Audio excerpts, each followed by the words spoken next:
Shalom, salam sejahtera dari Tuhan Yesus Kristus. Jumpa lagi dalam acara P dan J, belajar dari Katekismus Heidelberg, minggu yang ke-6. Pada minggu yang ke-6 ini kita belajar tentang Sang Pengantara. Pertanyaan nomor 18. Mari kita berdoa dulu sebelum kita belajar bersama dari bagian yang sangat penting ini. Kami datang kepadamu dengan suatu kerendahan hati, memohon belas kasihan-Mu atas segala dosa kelemahan yang hamba lakukan. Kiranya Tuhan mengampuni dosa hamba-Mu ini. Berkati hamba-Mu yang akan memimpin dalam acara belajar dari Katekismus Heidelberg. Berkati para pendengar yang mendengarkan program ini, sehingga kami semua boleh bertumbuh di dalam pengenalan kami akan Engkau, dan disanggupkan untuk mengasihi sesama dan mengasihi Allah Tritunggal. Dalam Yesus Kristus hamba berdoa, amin. Saudara, pertanyaan yang ke-18 demikian. Tetapi siapakah pengantara itu, yang adalah Allah yang sejati dan juga manusia yang sejati dan benar? Jawabannya, Tuhan kita Yesus Kristus, yang telah dikaruniai oleh Allah kepada kita untuk menjadi hikmat, kebenaran, pengudusan, dan penebusan yang sempurna bagi kita. Saya akan bacakan untuk kita di dalam Ibrani pasal yang keempat ayat yang ke-15. Ayat-ayat yang dikutip di dalam katekismus ini, salah satunya Ibrani pasal yang keempat ayat 15. Demikian firman Tuhan. Sebab imam besar yang kita punya bukanlah imam besar yang tidak dapat turut merasakan kelemahan-kelemahan kita. Sebaliknya sama dengan kita. Ia telah dicobai, hanya tidak berbuat dosa. Amin. Puji Tuhan. Saudara yang dikasihi Yesus Kristus, pertemuan sebelumnya, pelajaran sebelumnya, kita belajar tentang bahwa Yesus Kristus sebagai imam, ia menjadi imam dan juga nabi. Nah, ayat yang kita baca dalam Ibrani ini adalah berkenaan sebagai imam besar. Imam besar yang turut merasakan apa yang kita alami. Ketika kita sedang mengalami kelemahan-kelemahan, ia merasakan kelemahan kita. Ketika kita sedang mengalami kesendirian, tidak dipedulikan,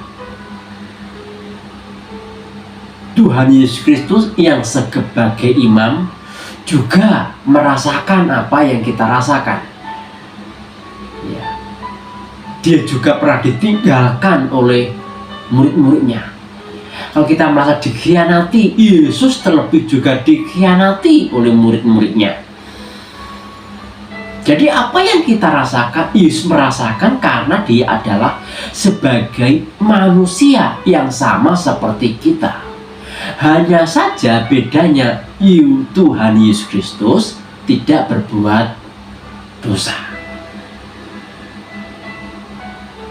Jadi siapa pengantara yang agung itu? Adalah Yesus Kristus yang turut merasakan kelemahan kita, merasakan apa yang kita alami. Yesus alami lebih dulu. Jadi saudara, ketika kita sedang mengalami penderitaan, penganiayaan, Yesus sudah mengalami dulu, saudara. Ketika kita sedang mengalami kesendirian, dikhianati, Yesus sudah merasakan lebih dulu. Jadi kita tidak sendirian sebenarnya. Ketika kita di dalam suatu kesedihan, Yesus merasakan apa yang kita rasakan. Nah, saudara yang dikasihi Yesus Kristus, kalau kita melihat Imamat, ya, kitab Imamat, tema besarnya itu tentang pengudusan.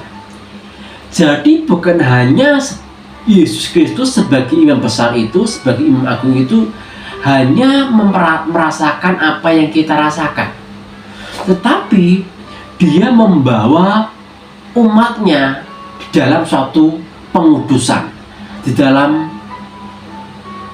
kesucian. Ya, melalui penderitaannya itu kita dikuduskan, ya, kita disucikan,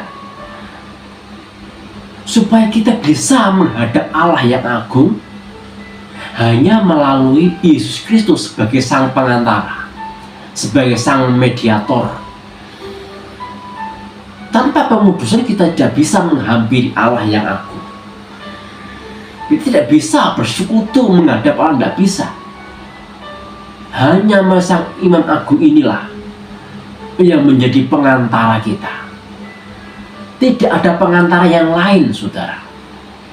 Yesus Kristus adalah satu-satunya pengantara yang sanggup membawa kita kepada Allah. Tidak ada pengantara yang lain. Orang-orang suci tidak dapat membawa kita untuk menghadap Allah kecuali Yesus Kristus, satu-satunya pengantara yang agung, yang sebagai imam kita.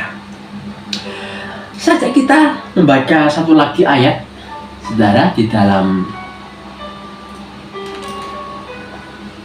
1 Korintus pasal yang ke-1, 1 Korintus pasal 1 ayat yang ke-30. Demikian. Tetapi dia kamu berada dalam Kristus Yesus, yang oleh Allah telah menjadi hikmat bagi kita. Sebagai kata hikmat, ya, ia membenarkan dan menguduskan dan menebus kita. Amin. Nah, saudara yang dikasihi oleh Yesus Kristus,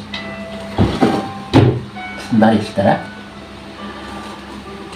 Kalau kita lihat 1 Korintus ini, kita melihat bahwa Yesus Kristus itu memberi hikmat, ya, menjadi hikmat, seperti yang dikatakan oleh Katekismus Heidelberg. Tuhan kita Yesus Kristus yang telah dikaruniai oleh Allah kepada kita untuk menjadi hikmat. Saudara, hikmat ini penting, saudara. Hikmat Kristus itu penting.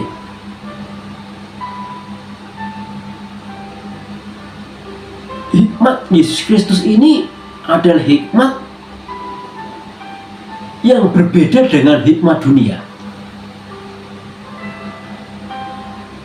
Contoh, saudara, ya, hikmat dunia itu selalu membawa orang itu untuk apa? Dikagumi, disanjung, ya, dipuji-puji, ditinggikan.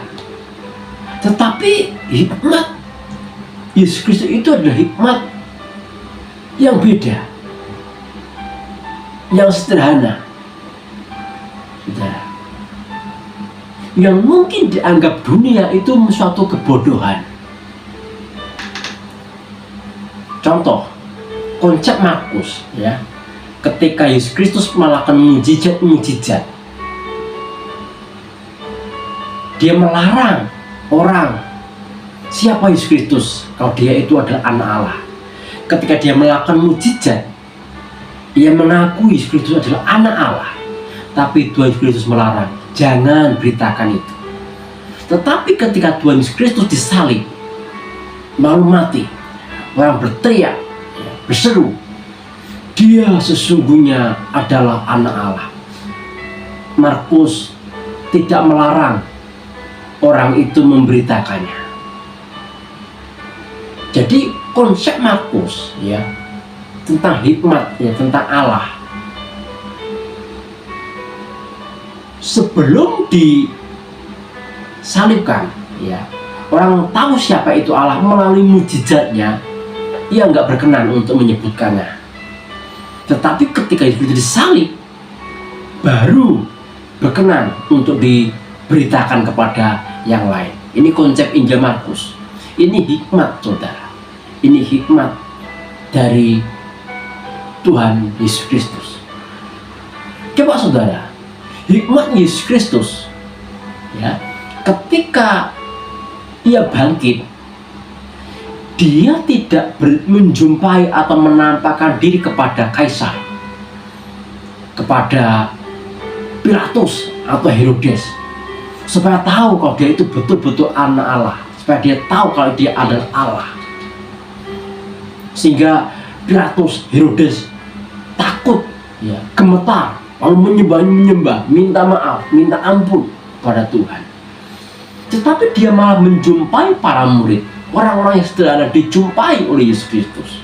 Ini adalah hikmat Yesus Kristus, berbeda dengan hikmat dunia. Maunya kan kalau ingin tenar, diakui kan harus menjumpai Herodes, menjumpai Pilatus ya, supaya dikumandangkan, diumumkan bahwa Yesus Kristus adalah betul-betul anak Allah.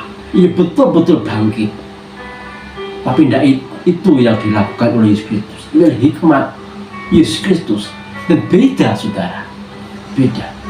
Jadi hikmat Yesus Kristus itu membawa kita itu untuk senantiasa dalam suatu kerendahan hati, berbijaksana di dalam mengambil keputusan dan tunduk kepada kedaulatan Allah.